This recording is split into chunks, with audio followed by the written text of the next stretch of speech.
Okay, well, let's go ahead and get started.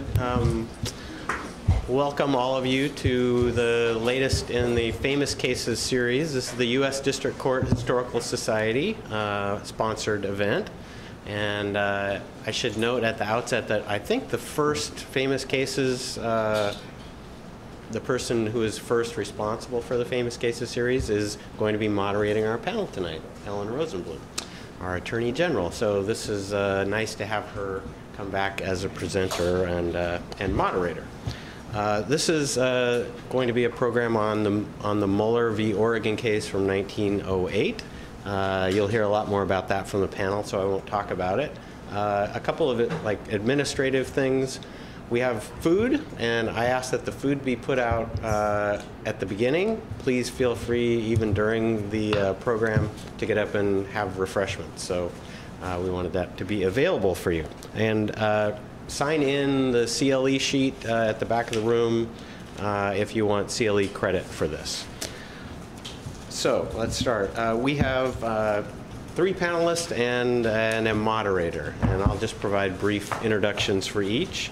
Alison Gash is a associate professor of political science at the University of Oregon. She's just on the other side of the Attorney General here. She explores how policy, advocacy mechanisms shapes the outcomes in the policy world. She's written on various forms of legal and political advocacy with a particular focus on civil rights. Her book, Below the Radar, How Science Can Save Civil Rights, was published by Oxford University Press in 2015. Prior to earning her PhD at UC Berkeley, she worked as a civil rights and anti-death penalty advocate in Washington, D.C. Welcome, Professor Gash. Professor David Horowitz is from PSU. He earned his PhD from the University of Minnesota, and prior to that, his undergraduate degree at Antioch College in New York. Ohio. Sorry. Ohio. Oh, Ohio. Excuse me. I said New York earlier.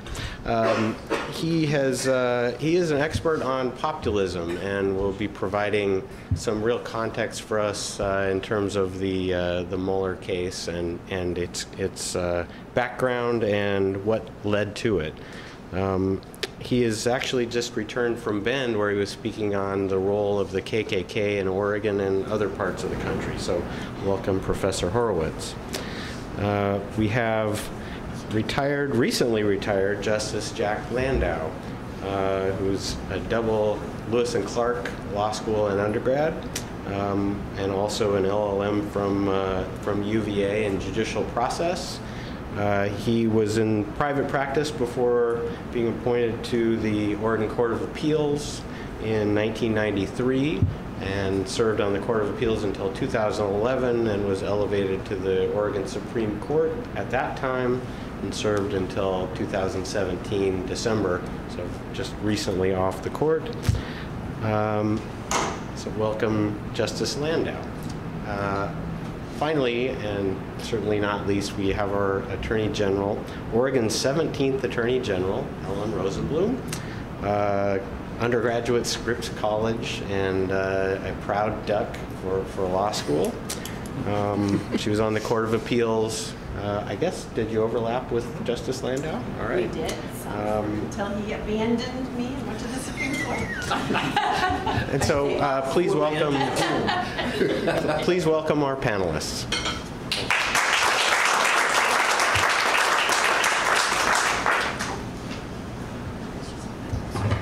Okay. Thank you. I think it should be added that in addition to having been colleagues with Justice Landau, he was the Deputy Attorney General before I was ever in the Attorney General's office. So he has a lot on his resume, and I know you were trying to be, brief, but that's a very important position, and I'm glad that you have that background as well, Justice. So thank you, Doug, and all of you for welcoming me here today. I'm really honored to moderate this distinguished panel, and I'm pleased to be hosted by Perkins, Coie, and also by the U.S. District Court Historical Society. When I was president of the society way back when, I helped organize the original picnics when they were still out at the Sauvie Island School. Probably not too many of you attended them way back then, but you know they've become kind of the picnic to attend over the years. And when I was serving in that capacity, in addition to running the picnic, I started looking for some interesting programming to enhance our oral history project. And that's when I started the Famous Cases series. So it was sometime way back when, I wouldn't even be able to remember the year, but I think it was sometime in maybe the early 90s. And I believe our first famous case that we did, first program, was on the case of the Bhagwan Rajneesh. Ooh, you know what, I think I'm gonna use this. This seems to be working better. So in fact, even Famous Cases series history seems to repeat itself, because this is the second time that we've done a program focusing on this case. It's that famous of a case, or at least notorious. And 2 of our 3 panelists, I believe, may have been on the program back about 14 years ago, if I'm not mistaken. So welcome back and welcome to all of you. Maybe only one of you. Was it just Justice Landau? I thought maybe one of our professors. Anyway, I could be wrong. In fact, I could be wrong on anything I say here today, and the good news is they're going to be sweepers to make sure that any facts I give are corrected. But before I leave Justice Landau, does anyone here know what he's really famous for, aside from his brilliance and his jurisprudence and his teaching? Well, if not, that's right. His, I guess, not so well-kept secret is out. He is an amazing chef, and particularly baker, and his fruit trifle is to die for. So there you go. You've been outed. But today, we are here to talk about the case of Muller v. Oregon that arose from a law passed in our state in 1903 prohibiting employers from requiring women to work more than 10 hours a day. There was a laundry in Portland owned by a man named Kurt Muller. And Muller, boy, that name sounds familiar, doesn't it? Muller required his primarily female workforce to work for more than 10 hours. And when state inspectors charged him with violating the law, he challenged the statute. So Muller v. State of Oregon was argued before the United States Supreme Court in January 1908 and decided that same year. It is timely that we are talking today about a case involving labor issues, given yesterday's Supreme Court decision overturning long-standing precedent providing protection for American workers. Muller was an early effort toward enhancing and expanding protections and rights of workers, although, as our scholars today will no doubt note, it did so under the cover of protecting only the female class of workers. Here is a quote from Harvard University Open Collections Program. Muller reveals a fundamental irony in progressivism. While the protections won by progressives were often the ones which workers demanded, they were attained through the use of inherently patriarchal and/or matriarchal ideologies. The protectionism of Muller highlighted the fissures in reform movements. The court, that's the end of the quote. The court in Muller protected women because society needed them to remain healthy so they could produce babies, not because they had demanded and won the right to set their own working conditions as workers. Our panelists will fill in the details. Professor Horowitz will be diving into the populist movement of the early 1900s and its interface with this famous case. In that regard, I can't help but at least mention another aspect of populism where Oregon was a leader. So forgive me if you were planning on talking about this, but it may be one of those areas where you can correct me, Professor. The popular initiative and referendum were added to the Oregon Constitution in 1901 by an 11-to-1 margin of the popular vote. Notably, right around the time of this case, in 1906, and then in 1912, there were a number of initiatives presented to voters centered on election and governance reform, and many of them passed. In 1912, women were granted the vote in Oregon by 52% of the male voters. Some interesting facts: shortly after women gained the right to vote, the death penalty was abolished. That was 1914. Alcohol abolition passed, 1914. And a compulsory education bill passed, 1922. In addition, women began running for office all over Oregon. Highlighted in a recent Atlantic Monthly article, the small town of Yoncalla, Oregon, elected a full slate of women in the year 1920, only 8 years after suffrage. That year, women ran for office and won on the slogan, "We can't do much worse than the men." I kind of like that. This all-female government became the subject of national headlines in the New York Times warning of a feminist revolution. Well, we may have come a long way, baby, but I think we still have a ways to go. After all, female voters didn't start outnumbering male voters until 1980. And even today, women only represent a little over 20% in Congress, 24% of state legislatures, and 12% of governors. And in terms of state attorneys general, I'm only one of about 10 women across the nation. But we're working to change that. So let's face it, tensions still exist between those who champion the protection of women from the ills of society and those who champion equal rights and equal opportunity for women and girls. We are fortunate here in Oregon, as we had early leadership by women like Betty Roberts, who served as a progressive state senator, and of course as the first woman on both the Oregon Court of Appeals and the Oregon Supreme Court, and Barbara Roberts, who blazed a trail as Oregon's first woman governor. I hope that my path may also have helped clear the way for others to follow. So how does having women political leaders tie into this discussion today? Well, not long ago, I met with some amazing women from around the world who were studying countries on behalf of the UN Working Group on Women in Politics and Law. America fell embarrassingly below many other countries, both industrialized and not, in its numbers of women in leadership and elected office. Not surprisingly, we also fell short on policies affecting women. The Working Group's report made it clear that it is no coincidence that where more women hold leadership and elected office, policies affecting women and children fare better. Here in Oregon, I've supported and championed legislation in these areas alongside other strong women leaders, including our House and Senate majority leaders, Speaker of the House, and of course our second woman governor.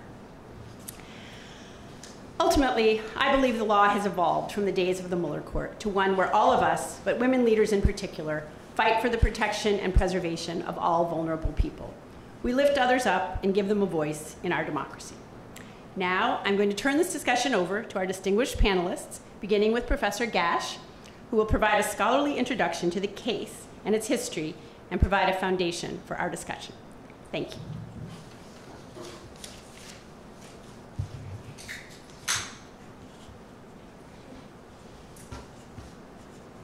Thank you very much for coming here today and for inviting me.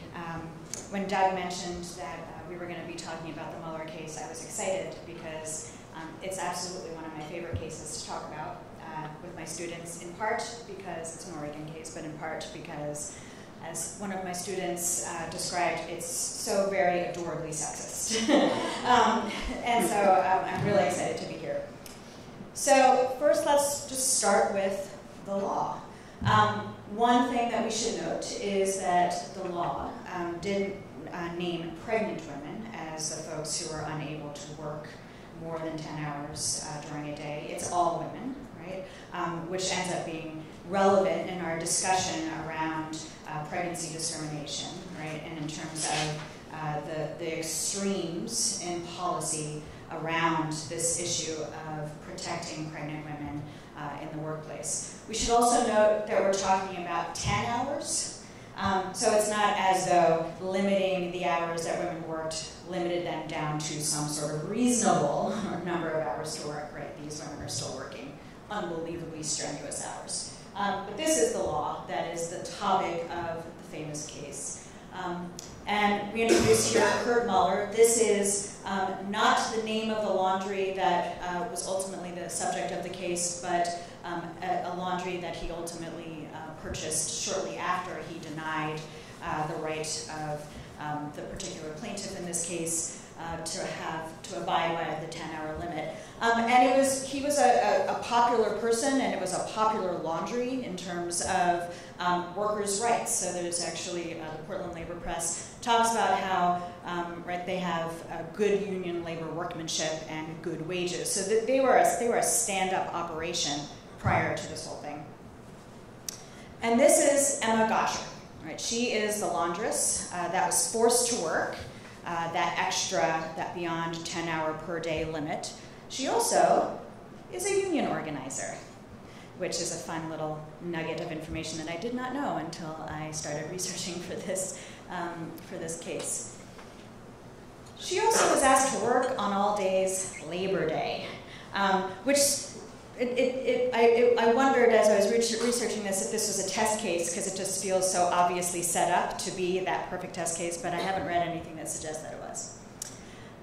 So the case, right? So Emma Gotcher complains that, that she's forced to work on this extra day, particularly on Labor Day.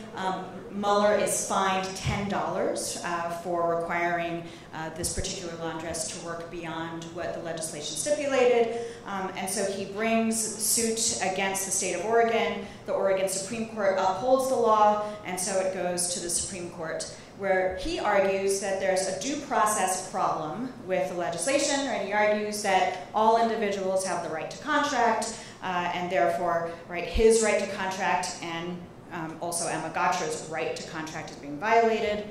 He argues that there's an equal protection problem. He says, why are you calling out women in terms of limiting their hours? Why not both? Why not neither? Right? You're downgrading the status of women. So ironically, Muller takes on this sort of, progressive kind of posturing in the way that he's arguing. He also argues that it's a violation of state police power. He says that this is overreach. And then finally, he says this is actually run afoul of Oregon precedent. Oregon precedent that actually explicitly talks about the capacity for women, in this particular case, in the First National Bank case, wives having equal property rights, having equal contractual rights and capacities to men, right? Women being fully autonomous actors, right, relative to men. Now, how do they figure out this problem? How do they figure out this case? How do they work around these questions, in particular of due process and equal protection, when on its face it seems to be sort of problematic, right, that we're just limiting the hours for women in particular. And so the court looks at that famous case of Lochner v. New York, right, which we should recall at the time is a troubling kind of case, right? Certainly it gathers more opposition as time goes on, right? And suddenly, we don't want the court to be referred to as Lochnerizing, and in years and decades after the case, the court does everything it can to sort of sidestep this terrible precedent. But nevertheless, the Muller court looks to Lochner as a guiding post, as a guiding principle.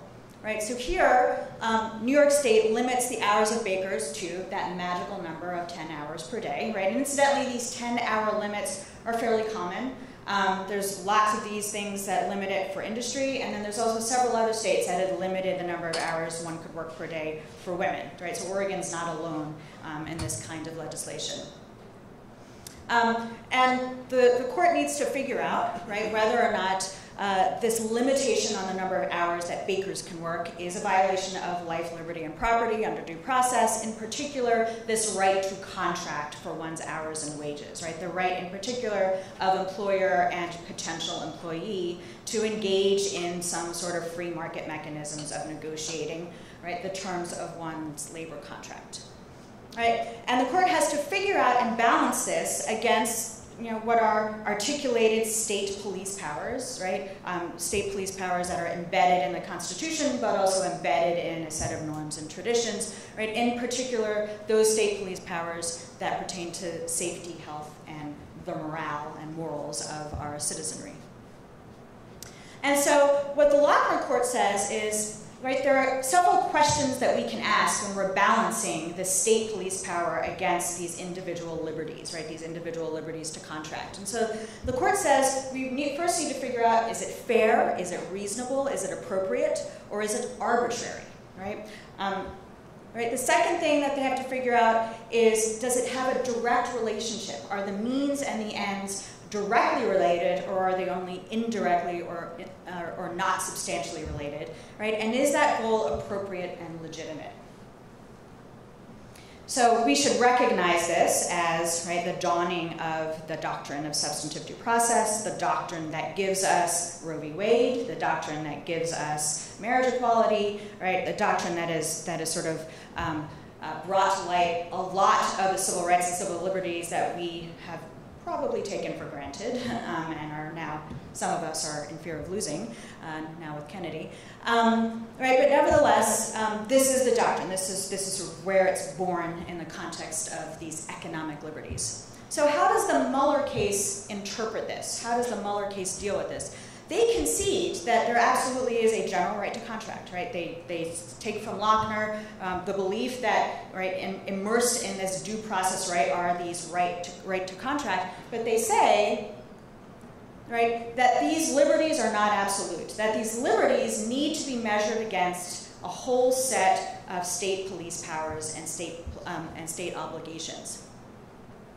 So the first thing that they have to figure out is that end legitimate, right? Is there a justifiable policy reason for the state to limit the hours that women work? And here's where the adorably sexist part comes in. Right, so they say, well, it's obvious, right, that women's physical structure, right, and the performance of maternal functions place her at a disadvantage, right? So she is already at a disadvantage.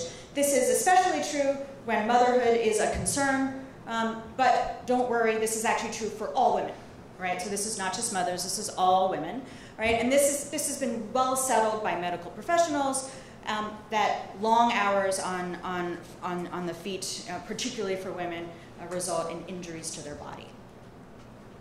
Right? They also say healthy mothers are essential for vigorous offspring, which are essential for the duration of the race and the vigor of the race, right? So they become an object of public interest, right? So women's bodies are at once private, right, but they're also partly public, right? Which means that they are treated differently. They have a different and a much, much smaller space for the sort of due process privacy rights that are immersed in these liberty interests and these rights to contract.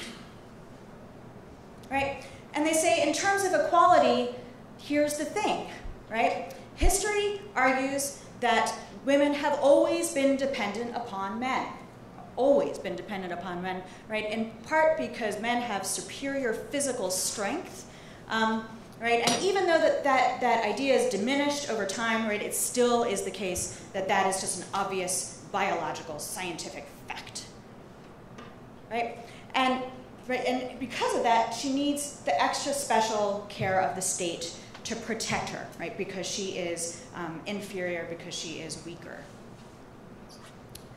Right, the court says, yeah, there's exceptions to this rule, but as a general rule, in terms of state interference, we take these generalities really seriously. They say that, in addition, that women are dependent upon men, but they also need the state to protect them from men, right? Which is why you need the state interference, which is why it's not enough, it's not sufficient for women to be able to rely on the good nature of men to do right by their reproductive capacities, right? That sometimes greed will overwhelm the urges of men and put women in a problematic position. So this is where the state has the right to step in. So the state, right, is victorious in this particular case, right? That legislation stands as the exception to the general rule of the liberty to contract, but nevertheless, right, these economic substantive due process rights remain.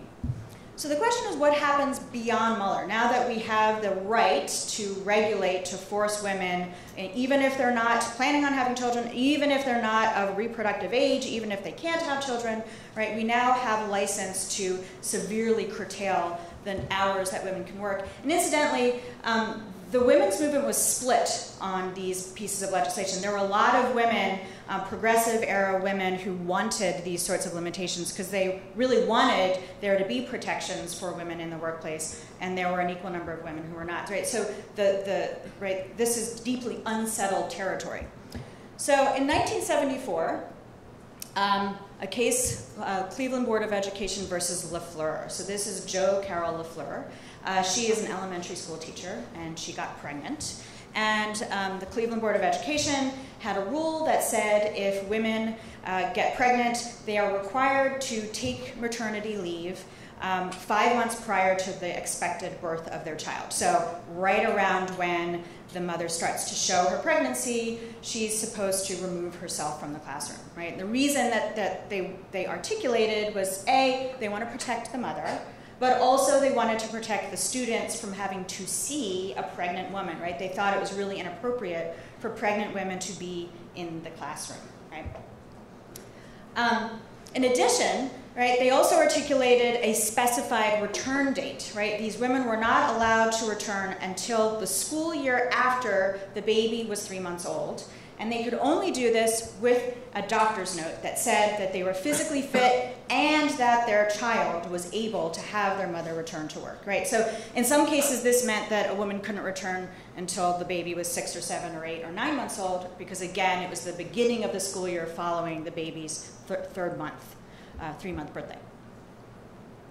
And finally, right, they didn't get any job guarantees, so they were actually put at the end of the line of possible openings, right? And so it left a lot of women who had children who were teachers without any work, right? Without any jobs, without any job security, without insurance, etc. So Jo Carol Lafleur, along with another set of women in other states where there were similar arbitrary and mandatory maternity leave policies, brought suit, right? And they argued that there were arbitrary cutoff dates, that these cutoff dates didn't make any sense because what it ended up doing was it pulled women out mid-year, right? So if what the school was actually trying to do was trying to create a more continuous educational atmosphere for the children, they would have had different sorts of cutoff dates. But instead, right, women were being pulled out, halfway through the year, 3/4 of the way through the year, and so these cutoff dates were arbitrary in terms of their own stated goals, right? They were also totally arbitrary in terms of what the women needed, right? Because as it turns out, not all pregnant women need leave. And certainly, most pregnant women don't need leave a full 5 months before their children are due. Right? The court argues that this return policy is equally arbitrary, that it didn't really make any sense in terms of either the health of the mother or the health of the child, or right, this articulated interest in the health and welfare of children in school. Right? And so they argue quite simply that the means do not justify the ends, and so they overturn this mandatory leave policy. But here's the problem, right? The only sort of leave, right, the basic engine and mechanisms of maternity leave were in the form of either Muller-type pieces of legislation or Cleveland Board of Education type legislation, right? Legislation that really took the choice and took the agency away from women, right? And so in response, we sort of went the other way, where we decided to adopt what most of us refer to as a gender-neutral approach to maternity leave, which is to say that we're actually not going to recognize pregnancy as a thing that exists, right? And if women choose to get pregnant in the workplace, or if women have any sort of physical ailments or physical conditions that make it difficult for them to work, we don't have to do anything, right? Because we tried that once before and the court said no, right? So now we have swung entirely to a different side, right? And we arrive just a few short years after Cleveland Board of Education versus Lafleur to GE versus Gilbert. So here, GE has disability leave, but no pregnancy leave policy. Gilbert brings suit because she's arguing that, right, she should have some coverage for pregnancy, and so the court needs to know if it violates the Civil Rights Act of 1964, right? And the court says no, because what they did is they sorted, right, this into two groups: things that affect just women, pregnancy, and things that affect men and women equally. And the disability policy covers the stuff that affects men and women equally, but doesn't cover the stuff that only affects women, right? And the court argues that that means that the two sexes, the two genders, are being treated equally, right, in a gender-neutral way under the doctrine of the Civil Rights Act of '64. So Congress gets together, passes the Pregnancy Discrimination Act shortly after Gilbert, in response to Gilbert, right? And they say, look, we're going to be clear here that we're talking about pregnancy, childbirth, or any related conditions, that those are part and parcel of gender discrimination, and so you need to provide some sort of protection for for women who are in this sort of category, right, so long as you provide these sorts of benefits for similarly situated individuals. Okay? So Young versus UPS is the most recent case to test the strength, the scope, the reach of the Pregnancy Discrimination Act. So Young had gone through in vitro fertilization, and after getting pregnant, her doctor told her that she could not lift up anything heavier than 50 pounds. UPS has a requirement that you have to be able to lift 70 pounds, and so she is forced to take unpaid leave because she cannot fulfill the job requirements. She loses her medical coverage as a result of being forced to take that medical leave. Ultimately, she comes back to work, right? But it's a huge economic burden for her to have been forced to take that leave. And so she argues, right, that her rights have been violated. She argues that this is a violation of the doctrine, right, that is spelled out under the Pregnancy Discrimination Act, right? She says that she should have the right to have her pregnancy be treated exactly the same way as any other condition that would similarly result in an employee not being able to lift, right, that heavy, those heavy packages.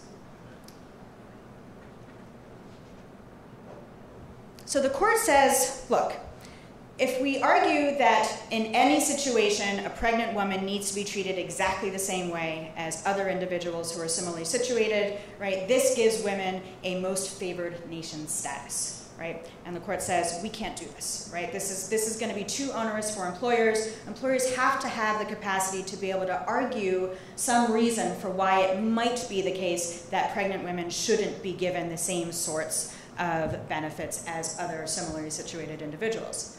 But that doesn't mean that employers are left off the hook to provide some sort of accommodation. And so the court argues that the new test is going to be, right, which most of us in this room know as the McDonnell-Douglas test, right, the disparate treatment test, where they have to now argue that the pregnant woman is a member of a protected group, right, that they requested that accommodation, right, and so in this instance, Young requests some sort of accommodation to that 70-pound rule. That the employer refused to make that accommodation and had, in fact, made similar accommodations to similarly situated individuals in the past. Right? That switches to the employer, where the employer, right, says, hey, no, there was a neutral business purpose. There's a good reason why we did this, and it had nothing to do with any animus towards pregnant women. Right? And it goes back to the pregnant woman to say, right, in fact, this is just pretext for discrimination, that pregnant women are having to experience significant burdens as a result of this application of these accommodations. And, right, that the reason and the justification for denying pregnant women relative to similarly situated individuals those accommodations is not sufficiently strong. And so where does this leave us? It leaves us in this gray zone, right? Because although the Young versus UPS doctrine certainly moves us further along in terms of arguing for rights for pregnant women, it still doesn't guarantee, right? It still does not guarantee that employers provide those rights. There's still significant weighing in terms of employer-stated interests and the rights and conditions of women in the workplace. But there is a tiny nugget of hope, which is that there is some precedent that is now arguing that the Americans with Disabilities Act should cover short-term temporary disabilities in addition to longer-term disabilities, and that pregnancy should be treated as a kind of short-term disability. And if that's the case, that grandfathers in a whole range of much, much stronger precedent under the ADA relative to the Pregnancy Discrimination Act. But it also gives us, right, it also leaves us in a kind of a vacuum because this is relatively new doctrine, and with Kennedy leaving the bench, right, there's a big question mark as to where this goes. And so the pendulum is just going to keep swinging. All right, thank you very much.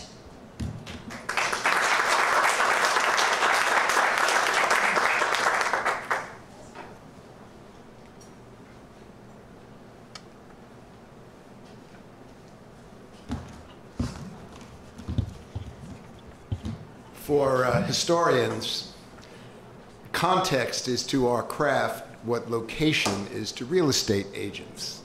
And so I hope to explore a little of the context of the Muller case with you, and perhaps explore some of the contradictions that the case entailed.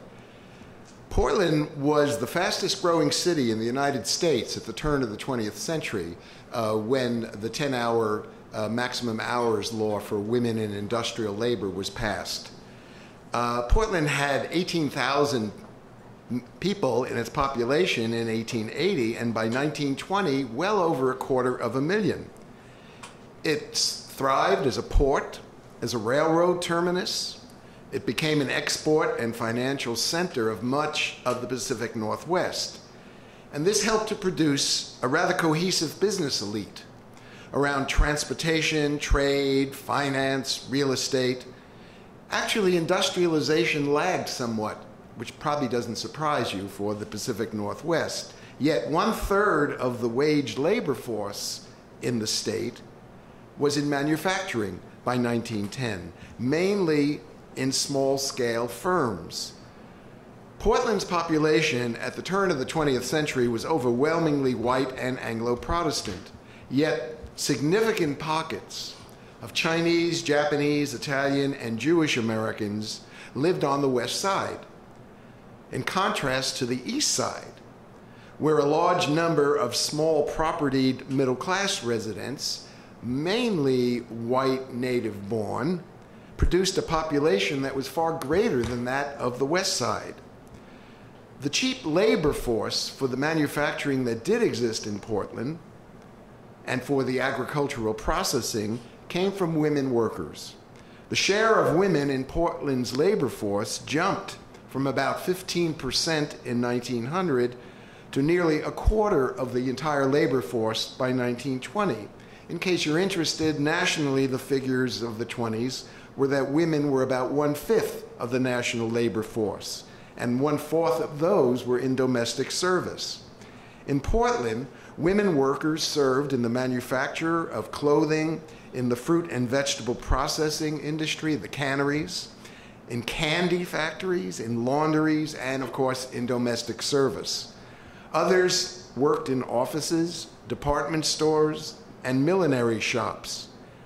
Outside of domestic service, most of these women workers were native-born whites. The low wages that women earned in industry and poor working conditions were of particular interest to middle-class reformers who feared that poverty and helplessness could drive young women to vice, crime, and moral dissipation. There was a highly moralistic goal here for these activists in the middle-class reform movement.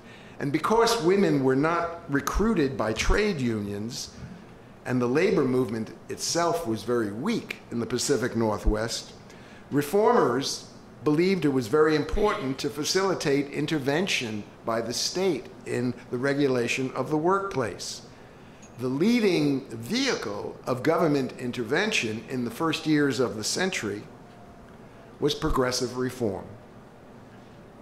Middle-class activists sought to bring efficiency and order to public life, given the rapid rate of industrialization and urbanization and the flow of immigration.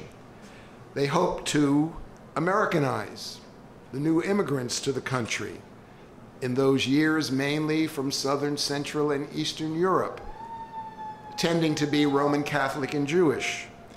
They wanted to discipline the industrial working class, to reduce class tensions, alleviate the potential for class-related violence or political radicalism.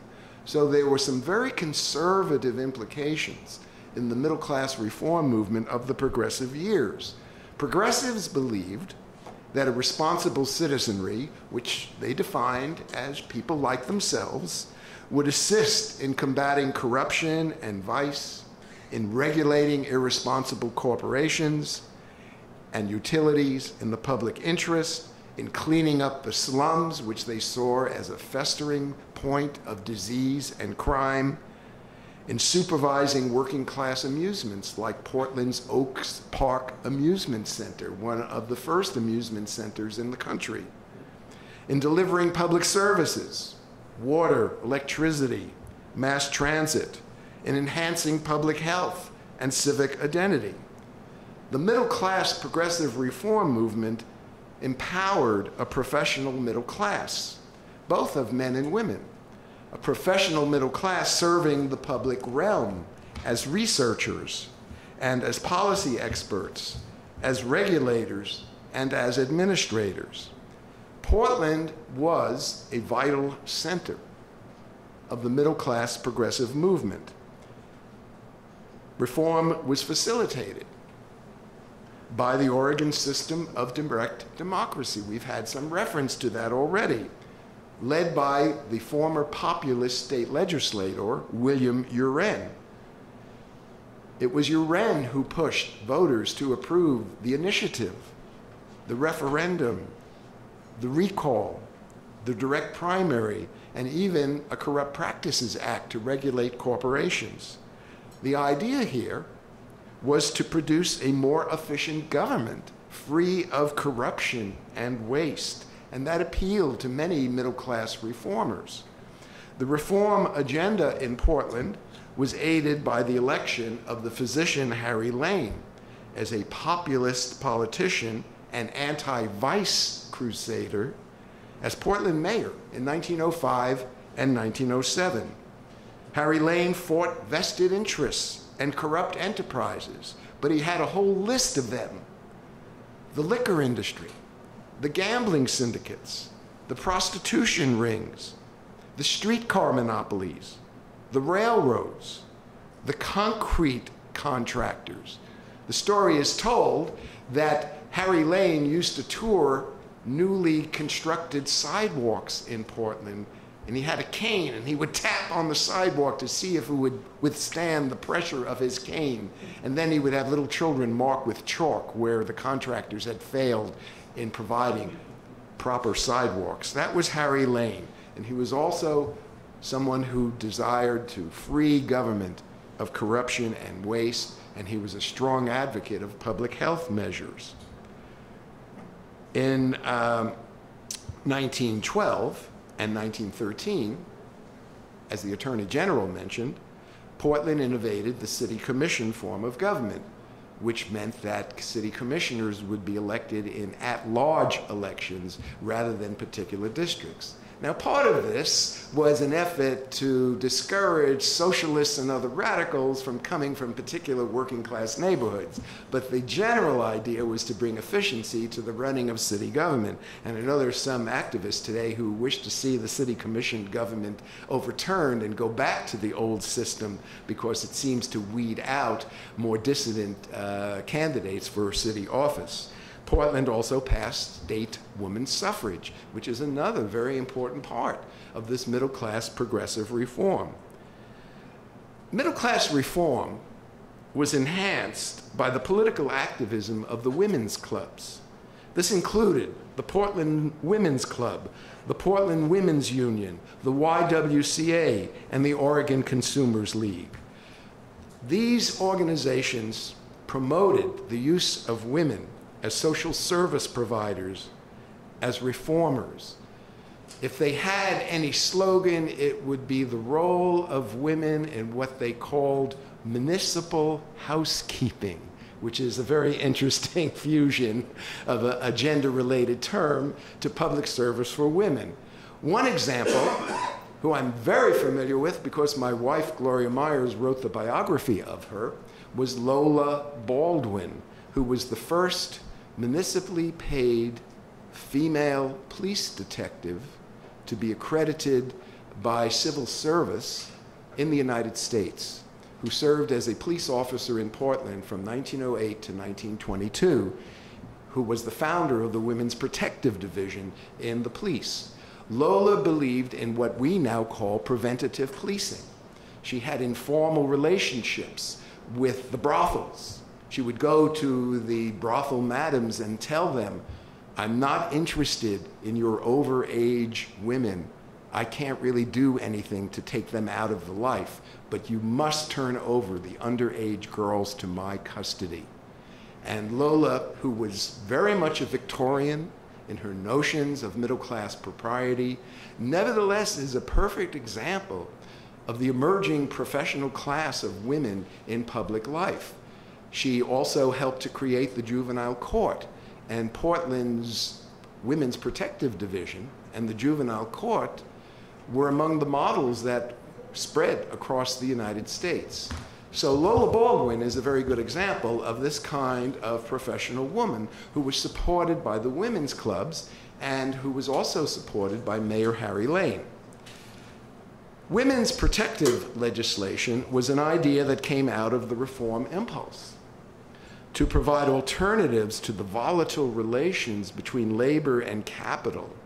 And of course, we understand this was based partly on a maternalist notion that women had intrinsic differences with men because they were, quote, mothers of the future or mothers of the race.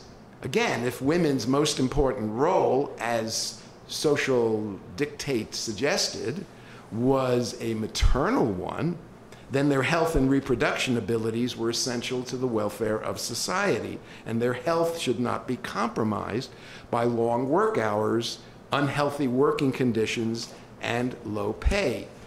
Josephine Goldmark of the National Consumer League, which was the engine for protective legislation, actually collected the data that Louis Brandeis used in the 1908 brief. Some people suggest Josephine Goldmark wrote the brief, but it seems more accurate that she collected the research. She didn't like to present herself publicly.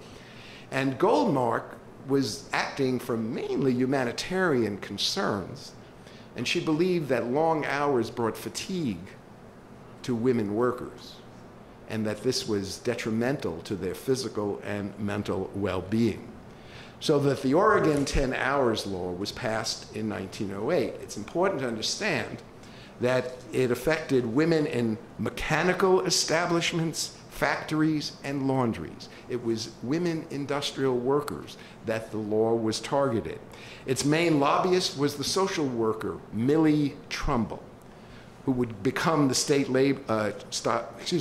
child labor commissioner.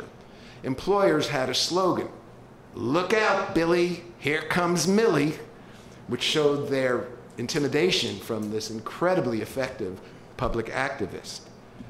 But despite the humanitarian goals that Josephine Goldmark had, industrial conciliation and public health was a very important part, it seems, of the motivation for both the Oregon law and the Brandeis Brief.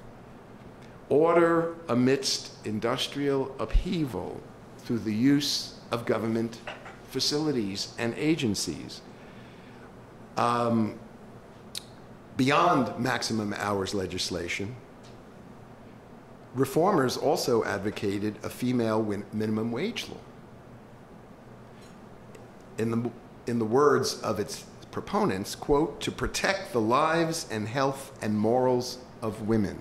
Understand that morality impulse in there. It's very important to put these reformers in their full context. This was approved by the Oregon State Legislature in 1912. It was the first state law in the United States with enforcement provisions for a women's minimum wage law. And it was temporarily upheld by the U.S. Supreme Court in 1917 in State versus Bunting. The legislation also created an Oregon Industrial Welfare Commission that was supposed to implement the statute. Middle-class reformers like Reverend Edwin O'Hara and Rabbi Stephen Wise saw industrial commissions as a middle ground between unions and employers. But even conservative groups like the National Association of Manufacturers, which supported the Muller decision, backed protective legislation for women to narrow the field of industrial warfare. At the same time, we have to understand that protective legislation that regulated private businesses really penalized small enterprises who could not pass on the increased costs to their customers. This is always a problem with small business, which always chafes at government regulations of their activities because they essentially have less elbow room. There's less margin of error for them in terms of their profit. Muller was one of those independent business owners, an example of the lower middle class enterpriser that the historian Robert Johnston sees as the backbone of Oregon's populism's fight against concentrated centers of power. I noticed in the brief that Muller's lawyer presented that his attorney even suggested that women had never been granted autonomy by men and they needed freedom of contract in order to assert themselves. So as you suggested, a proto-feminist argument, among other things, as well as a populist argument in defense of Muller. It should also be noted that once the decision came down from the Supreme Court, Muller hired Chinese men for his laundry. So labor conditions did not change. He just shifted gears.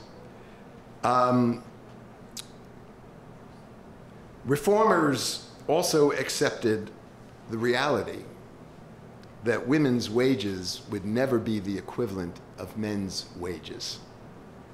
Along with organized labor and employers, many of these social feminists accepted the notion of a living wage, or what we call a family wage, that male breadwinners needed more compensation than women because they supported a family, making it unnecessary for women and children to enter the labor force or to receive male wage scales. Many working women identified the main issues of the workplace as low wages and safe working conditions.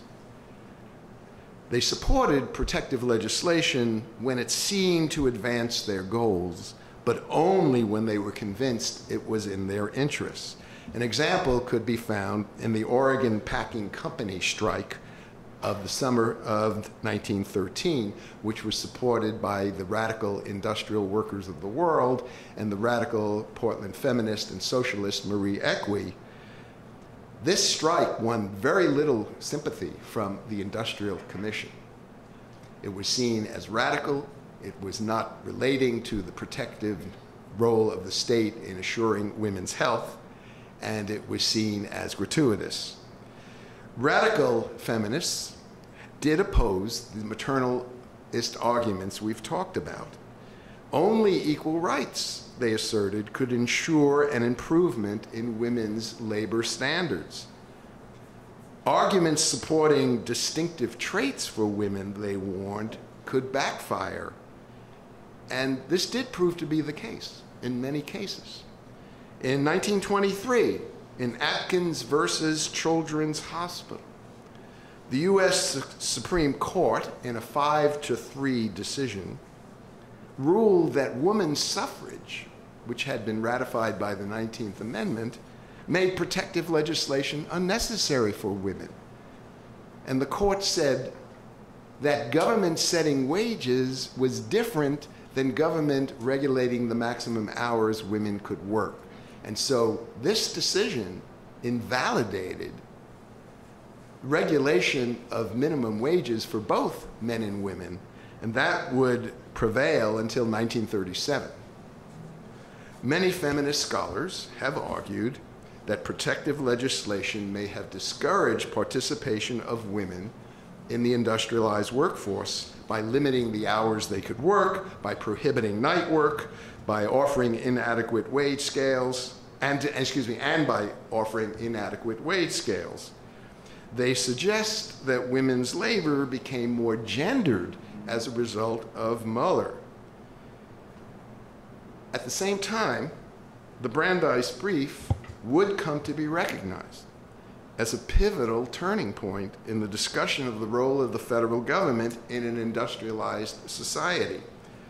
From the perspective of later generations, of course, the social vision of Portland's middle-class professionals and affluent women activists does seem limited by racial, ethnic, social class, and gender conventions that prevailed at that time, and the incremental accomplishments that arguably proved problematic.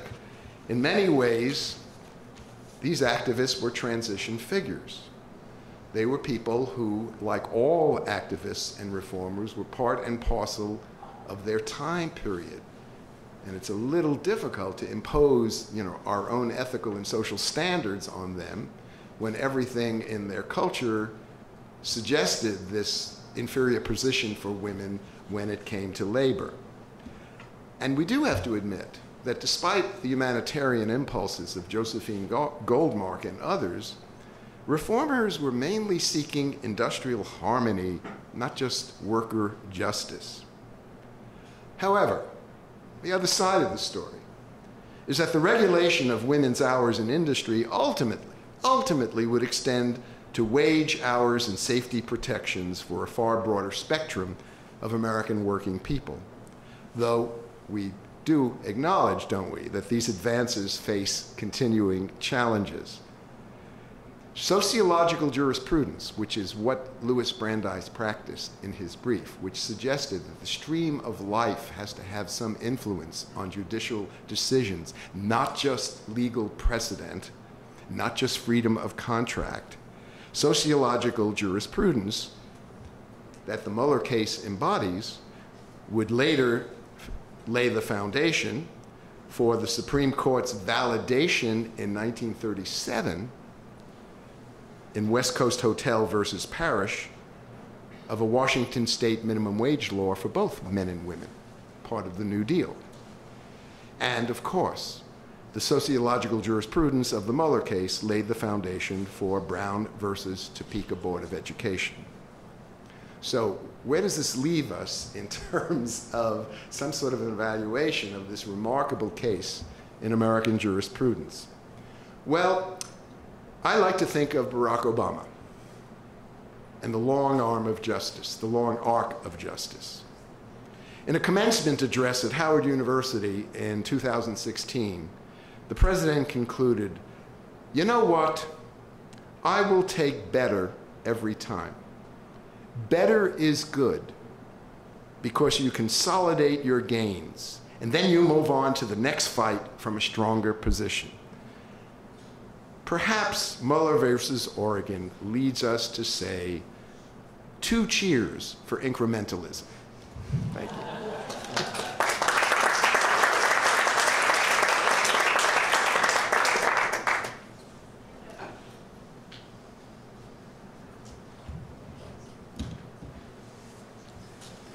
I'm going to pick up where Professor Horowitz left off in talking about the continuing significance of Muller. Even though it's 100 years old, it is of continuing and, in fact, immediate significance in a number of ways. None more so than in establishing the precedent that courts can take cognizance of extra legal facts in constitutional cases, even facts that were not in the trial court record, taking cognizance of those facts for the first time on appeal. Muller is widely regarded as the first case in which certainly the U.S. Supreme Court expressly relied on such materials, and that court and other courts have been doing so regularly ever since, down to yesterday. The practice has its critics. There's long been opposition to the court relying on any extra legal sources. My favorite example is one from a number of years ago when then House Majority Leader Tom DeLay reacted to Justice Kennedy's decision in Roper versus Simmons, which referred to social science in a very large degree. DeLay called for Kennedy's impeachment, complaining that the opinion had been based on information that Kennedy had found on the internet, or as President Bush would say, the internets. That, said DeLay, was just incredibly outrageous. My task this afternoon is to explore that particular aspect of Muller and its legacy. I want to start with a kind of jurisprudential context for the court's reliance on social science data in the decision. Second, I want to talk about Muller itself and its reliance on this information through the famous Brandeis Brief. Third, I want to briefly review the history of the case law that followed in terms of appellate court reliance on social science data. In view of the limited time that we have, I'll focus on the U.S. Supreme Court. And finally, I'll offer some concluding thoughts from the perspective of an appellate court judge about this aspect of Muller and its implications. I've only been allotted 3 hours to do that, so I will just get started right away. The significance of Muller really can't be appreciated. This keys off of something that Professor Horowitz said. You can't really understand it without understanding the jurisprudential context within which the decision was made. During the late 19th century and into the early 20th century, legal thinking was dominated by what has come to be called classical legal thought. The hallmark of classical legal thought was the idea that for every case, there is one and only one correct outcome that is determined by the application of deductive reasoning from settled premises. Completely absent from this classical legal tradition is any consideration of facts extrinsic to those that were adjudicated at the trial court. A good example is a case from the New York Court of Appeals around the turn of the century, a case in which the counsel was attempting to justify the recent enactment of workers' compensation legislation by reference to social science data about working conditions and injuries on the job. And the New York Court of Appeals explained, quoting, "Courts must regard all economic, philosophical, and moral theories, attractive and desirable though they may be, as subordinate to the primary question whether they can be molded into statutes without infringing on our written constitutions." Classical legal tradition was all about the law and only the law and the logical principles that can be derived from that law. By the end of the 19th century, though, there were some cracks that had emerged in this edifice of classical legal tradition. A number of judges, academics, and lawyers began to question what they disparaged as mechanical jurisprudence, both in terms of the accuracy with which it described what judges were doing and in terms of the desirability of the case outcomes. Oliver Wendell Holmes, for example, famously asserted that the development of the common law had less to do with logic than with prevalent moral and political theories, intuitions of public policy, avowed or unconscious, even the prejudices with their fellow men. According to Holmes, in the sexist phrasing typical of the times, for the rational study of law, the black letter man may be the man of the present, but the man of the future is the man of statistics and the master of economics. One such man of the future was Louis Brandeis, whom the Attorney General of Oregon, General Rosenblum's predecessor, asked to represent the state in Muller versus Oregon. As we've heard in Lochner, the United States Supreme Court struck down a law limiting the number of working hours for bakers on the ground that it violated the due process freedom of contract. But the court said that reasonable exceptions to that right might be permissible as an exercise of the police power to protect public safety. Brandeis' strategy was to take advantage of that exception. To do that, he had to have the facts. And so he worked with, as Professor Horowitz said, Josephine Goldmark and Florence Kelly from the National Consumer Leagues of New York, as well as 10 other typists, copyists, readers, and translators. Together they spent 2 weeks in the Columbia University and New York Public Libraries for the views of experts, physicians, social workers, and the like on the effects of long hours on working women. The result of those labors was the famed Brandeis Brief. The Brandeis Brief actually isn't so much a brief. It contains 2.5 pages of actual legal argument, followed by 113 pages of quotations, excerpts, abstracts, and summaries from doctors, academics, inspectors, legislators, and others, all bearing on the deleterious health effects on women of long working hours. Among the many references were an 1895 report from the British House of Commons, a 1905 German report, hence the need for the translators, from a German report on the working hours of female factory workers in Berlin, an 1894 study of Swiss factory workers, and reports from California, Maine, Massachusetts, New Jersey, and New York. What makes Muller famous isn't just that there was filed a famous Brandeis brief, but the fact that it worked. The court referred to Brandeis and his, quote, very copious collection of materials, which the court summarized in a very long footnote. You have to laugh. I'm not a big fan of footnotes, as some of you know. I'm one of those people who feels that if we'd been intended to read footnotes, one eye would have been put on top of the other. But be that as it may, there are many, many important doctrinal developments that have occurred in footnotes. As we'll talk about, footnote 11 in Brown versus Board of Education, footnote 4 in Caroline Products, and the footnote in Muller is one of those footnotes in which the court referred to the legislation and opinions which may not technically be authorities, the court said, yet they signify a widespread belief that women's physical structure and the functions she performs in consequence thereof justify special legislation restricting or qualifying the conditions under which she should be permitted to work. The court acknowledged that constitutional questions aren't usually resolved by such matters. Nevertheless, it found these facts relevant. It took judicial cognizance, it said, of matters of general knowledge.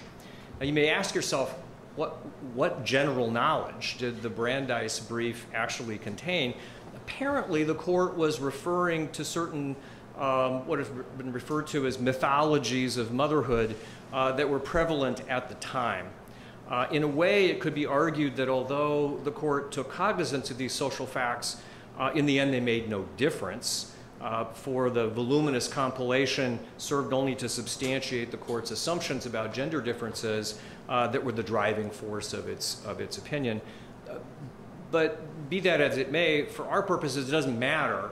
The point for my purpose is that Muller was perceived by later courts and later advocates as having, that the brief was perceived as having made all the difference in the world.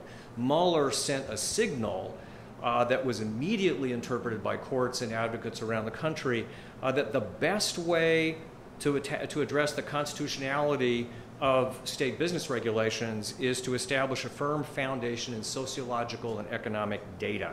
In short order, Brandeis briefs became commonplace. Briefs as long as 1,000 pages were submitted to the courts. As one scholar commented, Brandeis briefs worked like sledgehammers. Consider, for example, the early wage and hour cases handled down in the years shortly following Muller. Bunting versus Oregon has been mentioned. In that case, the court addressed the constitutionality of a state law imposing a 10-hour workday for mill employees, and the court found that knowledge obtained by the increasing study of industrial conditions provided a rational basis for the regulation. Among other things, the opinion referred to data on the average number of working times in Australia, Britain, Denmark, Norway, and Russia. Perhaps the most famous post-Muller Supreme Court decisions involving the use of social science data was Brown versus Board of Education, one of the most famous cases of the entire 20th century. The issue, of course, was whether segregation of children in public schools solely on the basis of race, even though the physical facilities may be equal, deprives children of the minority group of equal educational opportunities.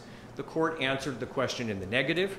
Overruling Plessy versus Ferguson, the court said that modern psychology supported its conclusion. quoting, "Whatever may have been the extent of psychological knowledge at the time of Plessy, this finding is amply supported by modern authority." And in footnote 11, there follows a series of studies, including K.B. Clark's famous Dahl study on the effects of prejudice and discrimination in personality development.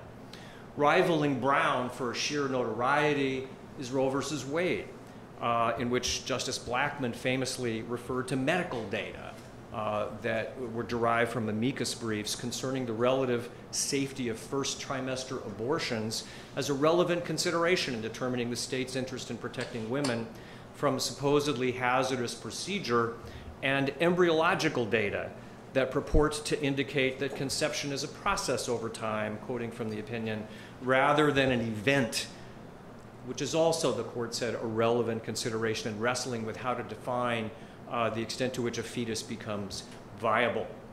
There was a series of decisions in the 1970s involving jury composition and whether the Constitution requires 12 members as opposed to some lesser number. And in Williams versus Florida, the court held that the Sixth Amendment doesn't require a minimum of 12 jurors, in large part because available studies indicate there's no discernible difference between the results reached by 6-person and 12-person juries. Curiously, a few years later in Ballou versus Georgia, the court held that the Sixth Amendment does prevent you from going below 6. You can't go to 5, in significant part based on the same data that it looked at in Williams versus Florida. The practice isn't limited to war and era cases. In Atkins versus Virginia, the court held unconstitutional the imposition of the death penalty on mentally disabled defendants. Justice Stevens, writing for the majority, cited social science studies concerning the diminished capacity of such people that affects their personal culpability. More recently, I mentioned Roper earlier, the court held that the Constitution prohibits the imposition of the death penalty on juvenile defendants. Justice Kennedy, writing for the majority, we're mentioning his name a lot today. There's some synchronicity going on here. He relied on social science data on the comparative immaturity of juveniles. He also relied, I find interesting, on Freudian psychoanalyst Erik Erikson's 1968 text, Identity, Youth, and Crisis. More recently, still in Shelby County versus Holder, the Supreme Court invalidated the pre-clearance requirements of Section 5 of the Voting Rights Act of 1965, in significant part because recent data on the gap between black and white voting registration in the South no longer justified subjecting the largely southern states to the requirement. Just last week in South Dakota versus Wayfair, involving whether internet retailers have to collect sales taxes, state sales taxes, even when they don't have a brick and mortar physical presence in that state, the court cited data from a number of different amicus briefs from economists and lawyers, the GAO, the Department of Revenue, the US Census Bureau, and the Los Angeles Times, concerning the economic impact of the internet on marketing in general and the national economy in particular. And Tuesday, in Ohio versus American Express, the court referred to economic data when it considered whether American Express violates the Sherman Antitrust Act by engaging what's called anti-steering. American Express charges slightly more than Visa and MasterCard, and it found that some of its retail customers were encouraging people, steering people to the competitors which had a lower rate. And so American Express, in its contract with these retailers, would prohibit that kind of steering.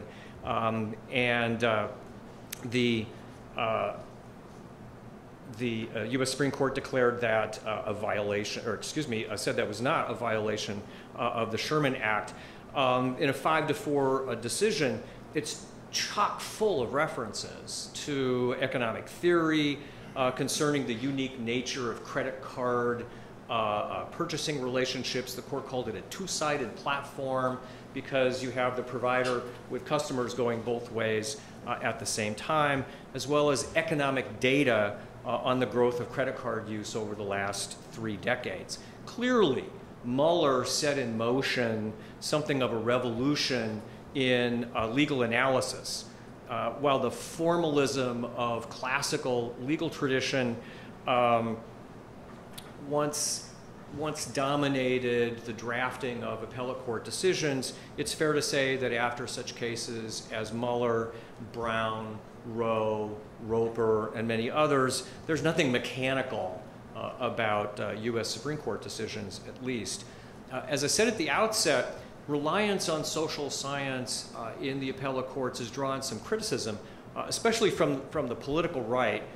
To me, that criticism ignores the fact that the courts have been relying on such information for over a century by both liberal and conservative justices alike.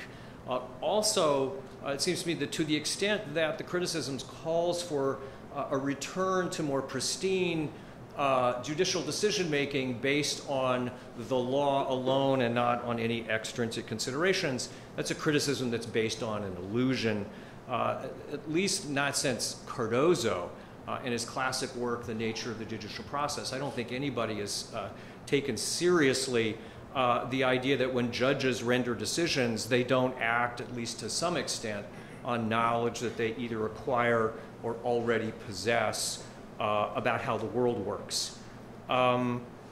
Consider the separate but equal case, just as an example. Brown was widely criticized at the time for its reliance on social science data in overruling Plessy, but Plessy itself rejected the idea that there were any deleterious effects of separate but equal treatment. The fact that it didn't cite any studies it didn't negate the fact that it was still relying on assumptions, critical assumptions that were external to the law itself. Aside from that, though, I want to just mention a couple of other criticisms that are perhaps worth taking a little more seriously.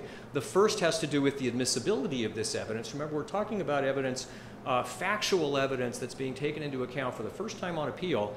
And second, the competence of judges in reviewing that. Let's begin with the issues of admissibility.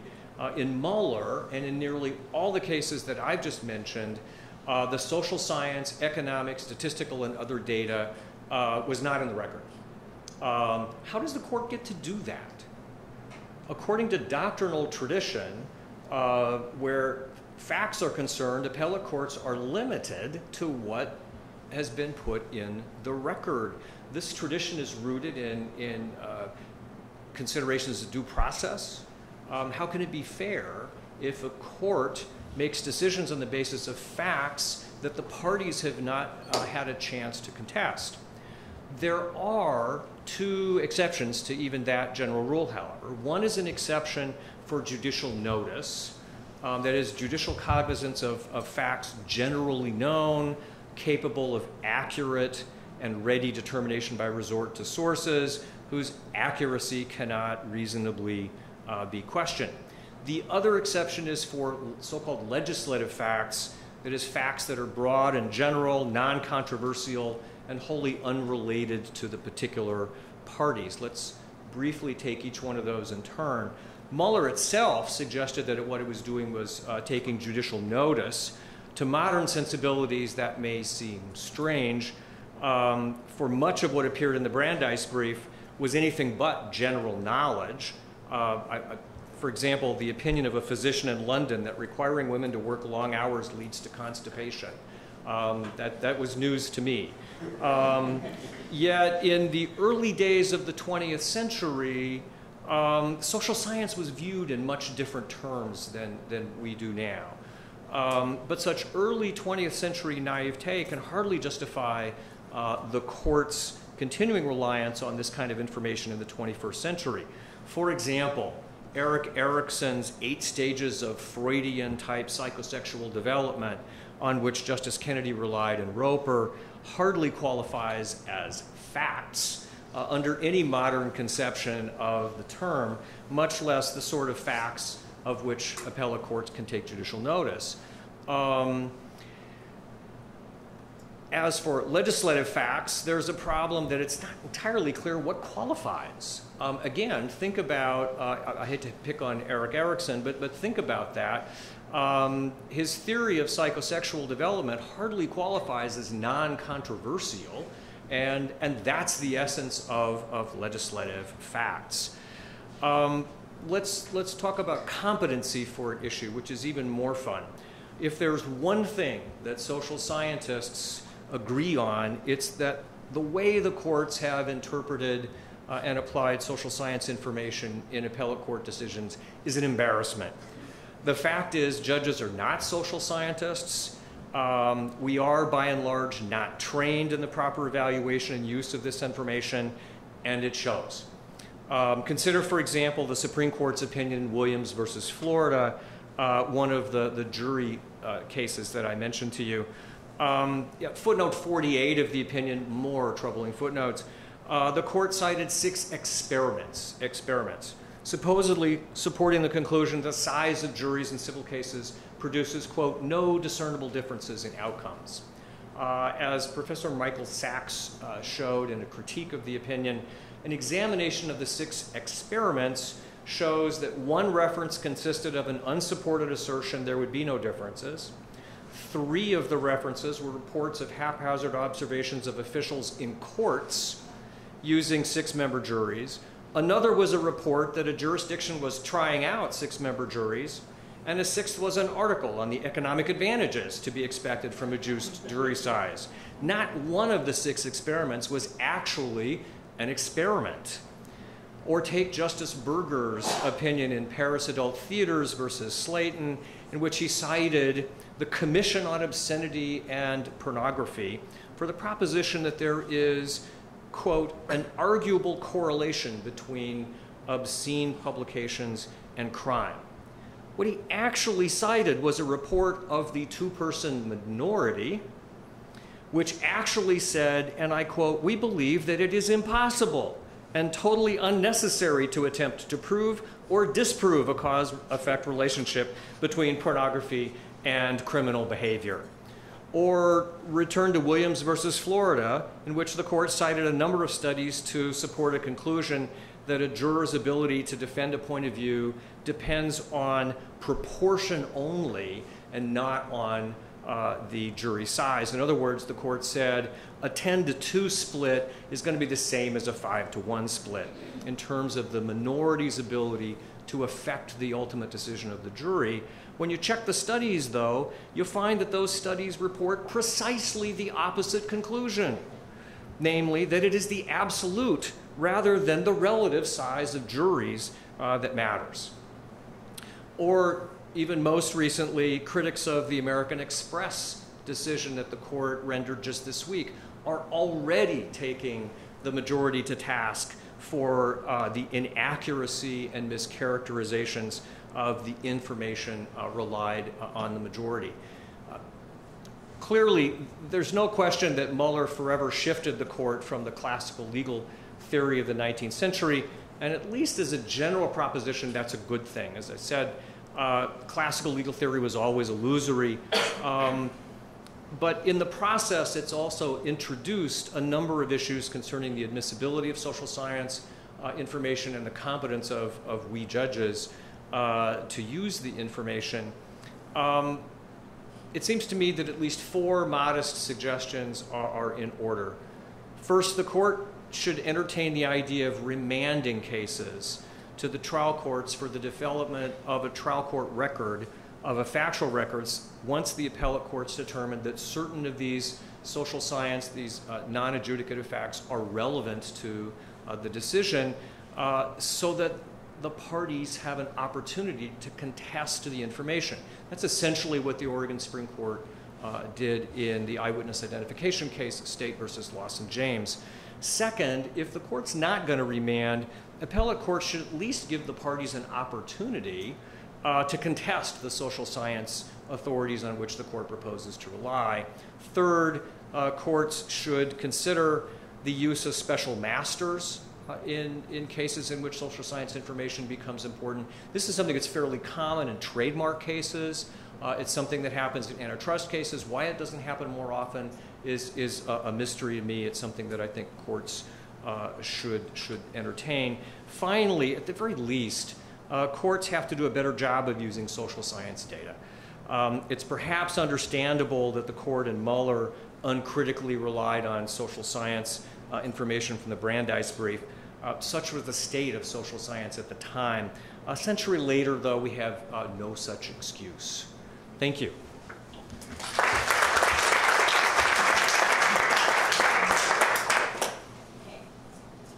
Well, that was wonderful. And it leaves us about 20 minutes. I think that's right, for discussion, questions and answers. I will pose a few questions, but I'm also happy to open it up if there are questions from the group. So thank you for your attention, and also feel free to get something to drink or eat while we're not really going to take a break, but where you might desire to do that. So let's, and I will pose these to particular panelists, but if you'd like to chime in, please feel free, because that's what a discussion is about. But this is focused probably initially at Professor Gash's comments. So the court's recent approach, as you noted, to pregnancy discrimination and gender equality more generally has been to adopt a gender-neutral test, right? So what are the drawbacks of gender neutrality for resolving issues of gender discrimination? And are there other options, or what trade-offs do these options raise? That's a great question, and I'm not sure if you can hear me because my microphone is going to squeak out, so I'm just going to talk loud. So the really interesting pairing of Muller and Cleveland versus Lafleur and cases like Young versus UPS is it really presents the two ends of a very large continuum of options when you're trying to accommodate the realities of pregnancy, the realities of parenthood, in a growing workforce where parenthood is a thing, is an issue that employers need to deal with.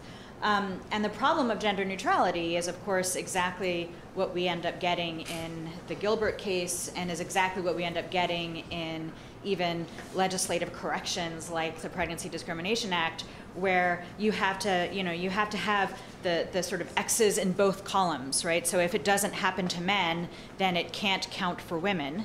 And of course, the problem of reproduction, the problem of pregnancy, is that these are things that happen biologically to women, and if you read it on a gender-neutral level, and you have to compare it to the experiences of men, then it ends up that that women suffer from that, right? That pregnancy in the workplace bears the burdens of that gender-neutral kind of approach. But of course, when you go when you flip to the opposite direction and you take a Muller and you take a Cleveland Board of Education approach and you argue that that there's sort of essential factors that make women different and therefore more regulatable, more publicly oriented than men, right? Then you strip women of their agency, you strip women of their autonomy. And so surely there has to be a way where you can honor the agency and autonomy of parents, but also recognize that the parenting burdens of the sexes are different at different times and at different moments, in ways that honor the idea of equality, but recognize that when we're talking about the sort of tit-for-tat accounting mechanisms that have become the hallmark of these sort of gender-neutral approaches, right? Recognizing that those are really problematic when we're talking about trying to legislate in service of, right, some sort of workable solution that grants a space for American families to be active in the workplace. So, it's just it's a polar opposite solution, but not a workable one. Thanks. Any other comments on that topic or related by our panelists? If not, we'll move on. Okay, Professor Horowitz, how do elite sensibilities and humanitarian concerns interact in the goals and activities of the women social feminists and their allies in this period that you've studied and spoken about, the early 20th century? I think there are always examples where elite opinion does shade into humanitarian concerns. These middle-class reformers, I think, were combining their fear of industrial strife and an undisciplined working class and the alienation produced by modern society with a notion of social order and genuine concern for working class families and children and women, combined with the fear that people who are powerless and overtly exploited often turn to crime and vice. The period between 1870 and 1920 is one that historians describe as the period of the Purity Crusade, as well as progressive reform, and they very often overlap. And the Purity Crusade, and I think Lola Baldwin is some example of it, it includes innovative organizations like the Travelers' Aid Society, which was designed to meet young men and women coming to the city looking for work, to find them reputable lodgings, and to find them even leads to good jobs so that these people would not be sucked into the vice trades, which often happened.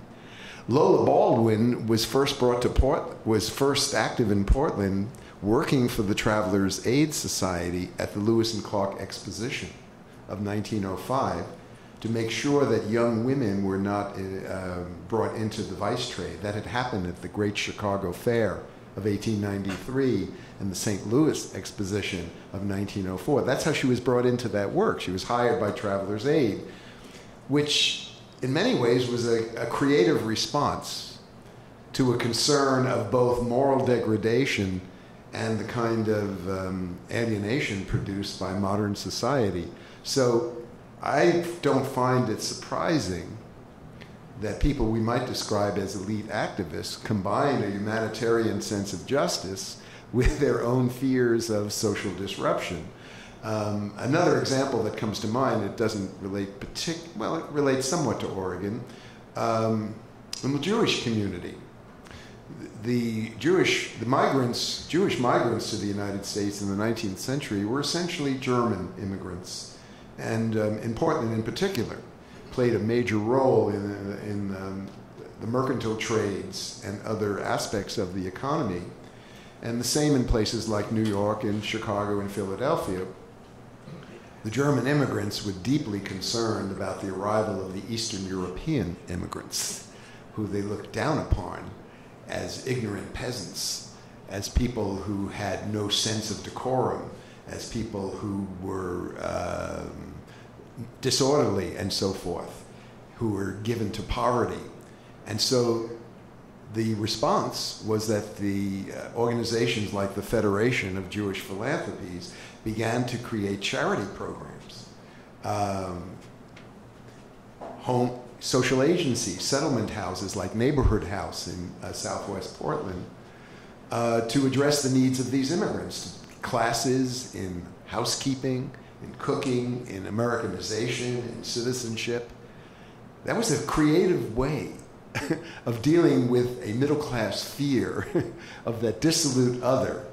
And sometimes there are creative ways that combine a humanitarian sense of compassion with what you might call a middle-class sense of anxiety about disorder. So I don't know if I've answered your question, but that's sort of what occurs to me.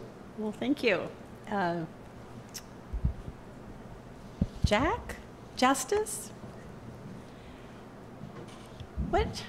What effect, if any, has technology had on the consideration and use of social science information in litigation, whether it be, trial or appellate litigation?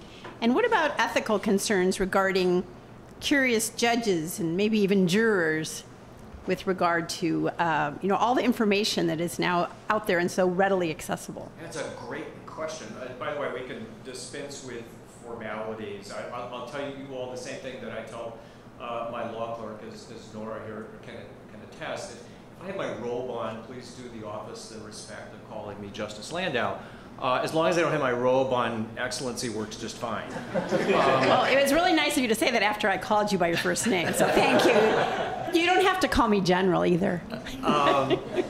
It's a terrific question because trial judges here in Oregon and around the country are really wrestling with this problem, right? At the beginning of every trial, the judge will caution the jurors, you are limited in your consideration of the facts of this case to what the lawyers here will proffer and the court determines is admissible into the record. You cannot consider anything outside the record, and cases have been overturned because because there's information that comes out later that the jurors, have gone into the jury room and have, looked on the internets and tried to do their own legal research. So there's that. At the same time, appellate courts haven't felt the same kind of constraint. I was in Chicago not long ago and heard a speech by then Judge Posner, who talked about how he's on the internet all the time to figure out the practical, in his view, practical, factual context in which we make all these decisions. And oh, come on, get real, right? It's stuff that everybody has access to, and you don't want to be making your decision in a vacuum. And I was troubled by that. That's not something I would do. I wouldn't think of doing that. But what's the difference between that and reading a nonfiction book? It's a really good question, because if you think about constitutional interpretation, for example, courts routinely do historical research that does not involve anything that the parties have briefed, and even if the parties have briefed, the courts are never limited by the briefing that the parties have offered. Think about statutory construction cases in which the court will do lexicographical research about the meaning of words, and will consult all kinds of expert information about the ordinary meaning of terms. None of that's in the record, and yet we judges don't think twice about doing that. The line between that kind of stuff, which is permissible, and going on the internet to figure out things, to go on Google Maps, for example, and take your own look at the boundaries of a contested property. You can't do that, right? So the line is very blurry, and I'm sorry I can't give you a better answer, at least not one without a memo from my law clerk. Well, can any of you answer this question? What would Brandeis have done? Brandeis would have looked at the internet. Yes. Anybody disagree? Or he would have had Josephine Goldmark do it. Are there questions from the audience? Yes, David. Yeah. Picking up where we left off. Can you stand and speak up, please? Sure. Because I want to make sure your question's heard. Okay. Thank you. Just picking up where you left off. If I understand correctly, a lot of the examples you gave of Brandeis briefs where social science research is used, they were not funneled through an expert witness. Right. And I share your concern about just judges' competence, even if they're excellent at judging. They aren't necessarily great statisticians, and they may not be able to just pick up articles and be able to evaluate what's a well-done piece of sociology or economics or whatever. And isn't part of the solution to be very leery about going out and looking at social science research without having it come through an expert witness who is able to sift out and say, this is respected work, this is not, and I'm going to synthesize it here for the court or for the jury?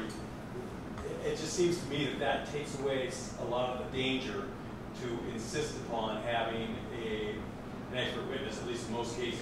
Well, I think just to pick up where you left off, that's part of the reason why I think that courts should allow parties to comment on any of this extrinsic evidence, so there's at least an opportunity for people to contest it, and why special masters are something the courts should take more seriously than they have. As I said, it's pretty routine in antitrust cases. It's very routine in patent and trademark cases where you have engineers will come and talk about, whether or not a particular process is truly unique. Why wouldn't we use the same kind of information in a variety of other contexts where we're talking about, well, in the eyewitness identification cases, for example, there's tons of psychology there. I think it's really fascinating, but I didn't feel terrifically competent to be passing judgment on that. Why wouldn't you want to have some experts take a look at that? For that matter, I've suggested that even in constitutional cases involving history, that it might be of service to the court to consult with experts in the field. I mean, I've done enough of that sort of research to know that history is every bit as contested and contestable as any of this other social science data that we're talking about. And the courts really would benefit from a little expertise in that. Yes, please. Go ahead.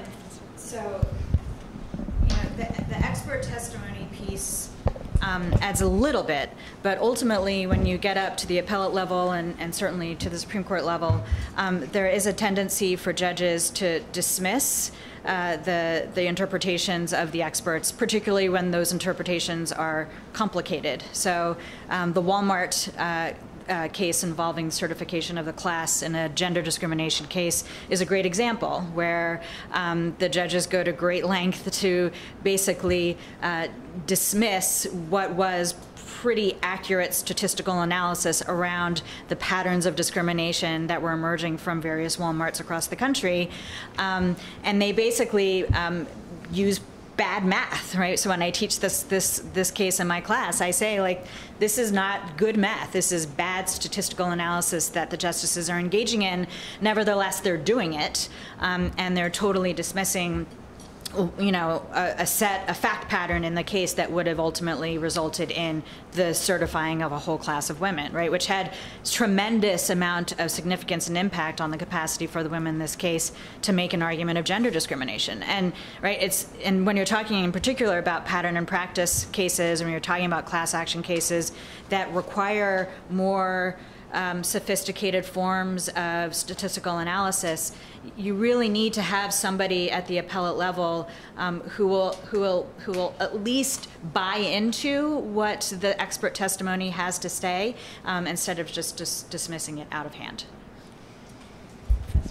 I just wanted to say something about expert historical witnesses. History may be contested, but so are the interpretations of historians.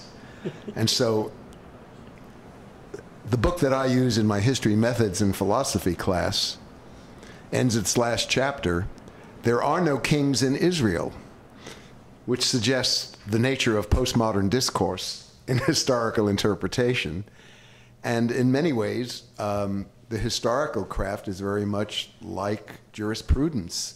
Since the early 20th century, it has gradually moved away from an absolute notion of empirical truth and rather to a perspectivist approach to historical experience. And that's a long story, and we won't go into it, but I just wanted to raise a warning about history expert witnesses. No, I agree. In fact, this is an area of real interest of mine over the years, the use of history in appellate court decision-making.